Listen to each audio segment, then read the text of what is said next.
ചോറിന് ഒഴിച്ചു കൂട്ടാൻ രസം ഉണ്ടാക്കുന്നവരാണോ നിങ്ങൾ? എന്നാൽ നിങ്ങൾക്ക് വേണ്ടിയാണ് ഈ വീഡിയോ. തമിഴ് ബ്രാഹ്മണരുടെ ഇഷ്ടവിഭവമായ നെയ്രസം അല്ലെങ്കിൽ ഗീരസമാണ് ഇന്ന് ഞാൻ ഉണ്ടാക്കുന്നത്.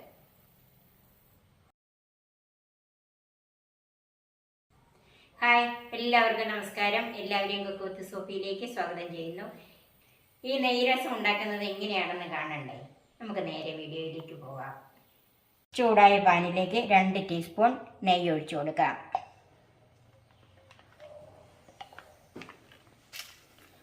ഒന്നര ടേബിൾ സ്പൂൺ മല്ലി, 1/2 ടീസ്പൂൺ ചെറിയ ജീരകം, 1/2 ടേബിൾ സ്പൂൺ കുരുമുളക്, ഇത് മുഴുവനോടെയാണ് എടുത്തിരിക്കുന്നത്, 6 അല്ലി വെളുത്തുള്ളി, ഒരു ചെറിയ കഷ്ണം ഇഞ്ചി, 5 എരിവുള്ള പച്ചമുളക്, കുറച്ച് കറിവേപ്പില.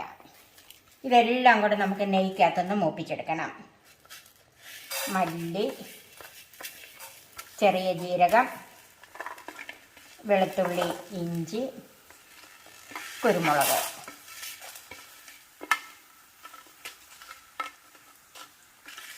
വറ്റൽമുളക്, കുറച്ച് കറിവേപ്പില.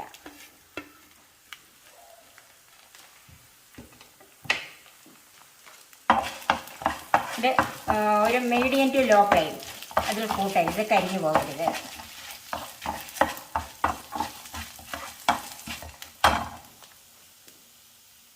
ഇതിലേക്ക് 1/4 ടീസ്പൂൺ ഉലുവ. ഇതൊക്കെയാണ് ചൂടായിട്ട് ഉലുവ ഇട്ട് കൊടുത്താൽ മതി, അതുകൊണ്ടാണ് താമസിച്ചിട്ടത്. ഇത് എല്ലാം മൂത്ത് വരുമ്പോഴത്തേക്ക് നല്ലൊരു മണം വരും. ഇപ്പം ഇത് നന്നായിട്ട് മൂത്ത് വന്നിട്ടുണ്ട്. ഇനി നമുക്ക് ഇത് വേറൊരു പാത്രത്തിലേക്ക് മാറ്റാം. അപ്പോൾ ഇതിൻ്റെ അകത്ത് നമ്മളിത് വഴറ്റി കഴിഞ്ഞിട്ട് അതിൻ്റെ അകത്ത് നെയ്യൊന്നും മിച്ചയില്ല. 1 ടീസ്പൂൺ നെയ്യ് ചേർക്കാം.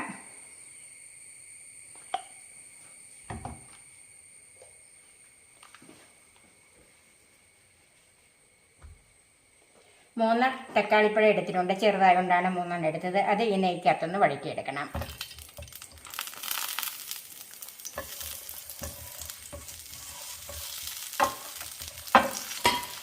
നമുക്ക് ഒന്ന് അടച്ച് വെക്കാം. ഇടയ്ക്കിടയ്ക്ക് തുറന്ന് ഇളക്കി മറിച്ചിട്ട് കൊടുക്കണം. നമുക്കിത് തക്കാളിയൊക്കെ ഒന്ന് വഴന്ന് വന്നോന്ന് നോക്കാം. അതുകൊണ്ട് തക്കാളി വഴന്ന് വന്നിട്ടുണ്ട്. ഇത് നമുക്ക് ചൂടാറാനായിട്ട് മാറ്റി വെക്കാം.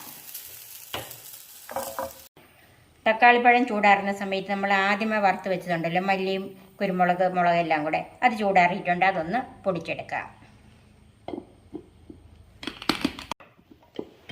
അപ്പോൾ ഇതെല്ലാം കൂടെ ഒന്ന് പൊടിച്ച് വെച്ചിട്ടുണ്ട്. ഇത് നമുക്കൊരു പാത്രത്തിലേക്ക് മാറ്റി വെക്കാം.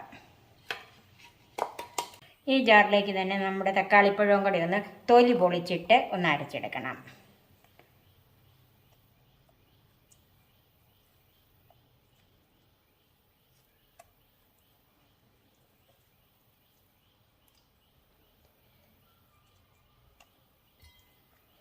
ഇത് വെള്ളമൊന്നും ഒഴിക്കണ്ട, അല്ലാതെ തന്നെ അരിഞ്ഞു കിട്ടും. തക്കാളിപ്പഴം അരച്ചിട്ടുണ്ട്. ഇത് നമുക്ക് മാറ്റി വെക്കാം. നമുക്ക് രസം ഉണ്ടാക്കാം. ഇത് ഒരു വലിയ നെല്ലിക്ക വലിപ്പം വാളംപുളി കുതിരാനായിട്ട് വെള്ളത്തിലിട്ടിരുന്നതാണ്. 10 മിനിറ്റ് മുമ്പ് ഇട്ടിരുന്നതാണ്. ഇനി ആ വെള്ളം നമുക്ക് ഈ പാത്രത്തിലേക്ക് ഒഴിച്ചു കൊടുക്കാം.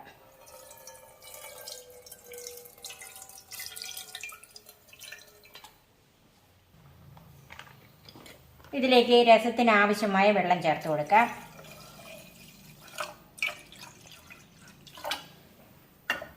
ഞാനിവിടെ എല്ലാം കൂടി ഒരു 3 കപ്പ് വെള്ളം ചേർത്തിട്ടുണ്ട്. ഇനി ഇതൊന്ന് തിളയ്ക്കണം. അതിന് നമുക്ക് അടച്ചു വെക്കാം. ഇത് തിളച്ചൊന്ന് നോക്കാം. ഇപ്പം ഈ ഒഴിച്ച വെള്ളവും പുളിവെള്ളവും എല്ലാം കൂടെ നന്നായിട്ട് തിളച്ചിട്ടുണ്ട്. ഇനി അതിലേക്ക് നമ്മൾ വറുത്ത് വെച്ച് പൊടിച്ച് വെച്ചിരിക്കുന്ന പൊടി ഉണ്ടല്ലോ, അത് ചേർക്കാം.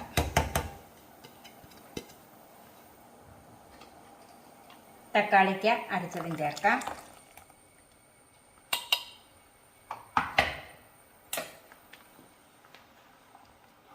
മുക്കാൽ ടീസ്പൂൺ കാശ്മീരി മുളക് പൊടി എടുത്ത് വെച്ചിട്ടുണ്ട്, അതും ചേർക്കാം. നന്നായിട്ടൊന്ന് മിക്സ് ചെയ്യാം. ഉപ്പ് ചേർക്കാം.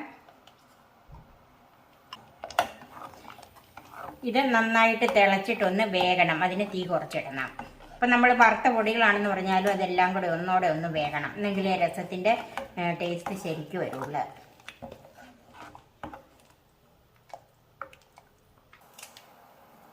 ഇതിലേക്ക് ഒരല്പം മല്ലിയിലയും കൂടെ ചേർക്കാം. ഇനി ഇത് ചെറു തീയിൽ വെച്ച് ഒരു 6-7 മിനിറ്റ് തിളയ്ക്കണം.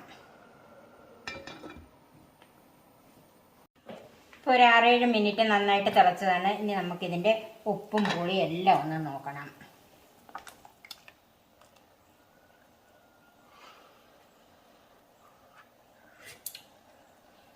ഉപ്പും പുളിയും എല്ലാം ഉണ്ട്.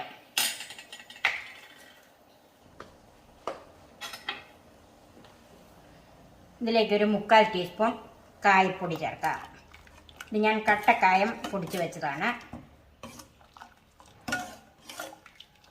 ഇപ്പോൾ ഇത് നമ്മുടെ കായ അവസാനം ചേർത്ത് ഉപ്പും പുളിയും കായത്തിൻ്റെ ടേസ്റ്റും എല്ലാം ഉണ്ടോ എന്നൊന്ന് നോക്കണം. ഞാനിതെല്ലാം നോക്കി എല്ലാത്തിൻ്റെ ടേസ്റ്റും ഉണ്ട്. ഇത് നമുക്ക് അടുപ്പിൽ നിന്ന് മാറ്റി വെക്കാം.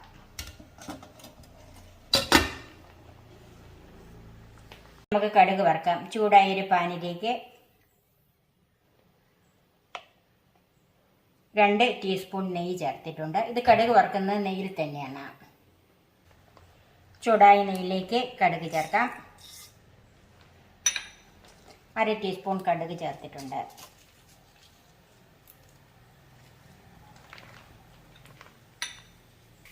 ഇതിലേക്ക് 1/4 ടീസ്പൂൺ ഉലുവ ചേർക്കാം. 2 വറ്റൽമുളക് മുറിച്ചതും കുറച്ച് കറിവേപ്പിലയും കൂടെ ചേർക്കാം.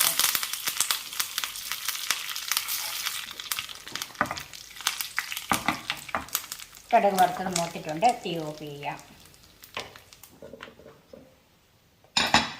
കടുക് വറുത്തത് കറിയിലേക്ക് ചേർക്കാം.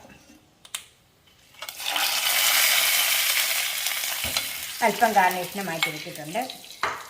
ഇത് നമുക്ക് ഒരു 5 മിനിറ്റെങ്കിലും അടച്ചു വെക്കണം. നമുക്കിതൊന്ന് നോക്കാം. ഒന്ന് മിക്സ് ചെയ്യാം. നെയ്രസം റെഡിയായി. സർവിംഗ് ഡിഷിലേക്ക് മാറ്റാം. ബാക്കി വെച്ചിരിക്കുന്ന താളിപ്പ് ചേർത്തൊന്ന് ഗാർണിഷ് ചെയ്യാം. വളരെ രുചിയുള്ള ഈ നെയ്രസം നിങ്ങൾ ഒന്ന് ഉണ്ടാക്കി നോക്കണം കേട്ടോ. ഇതെല്ലാവർക്കും ഇഷ്ടപ്പെടും. സാധാരണ രസത്തേക്കാളും ഒരു പ്രത്യേക ടേസ്റ്റ് ഉണ്ട് ഇതിന്. നിങ്ങൾ തീർച്ചയായും ഉണ്ടാക്കി നോക്കുമെന്ന് ഞാൻ വിശ്വസിക്കുന്നു. എൻ്റെ ഈ ചാനൽ സബ്സ്ക്രൈബ് ചെയ്യാനും എൻ്റെ ഫേസ്ബുക്ക് പേജ് ലൈക്ക് ചെയ്യാനും ഷെയർ ചെയ്യാനും കമൻറ്റ്സ് അറിയിക്കാനും മറക്കരുത്. പുതിയ പുതിയ വിഭവങ്ങളുമായി നമുക്ക് വീണ്ടും കാണാം. ഞാൻ സോഫി കുര്യാക്കോസ്.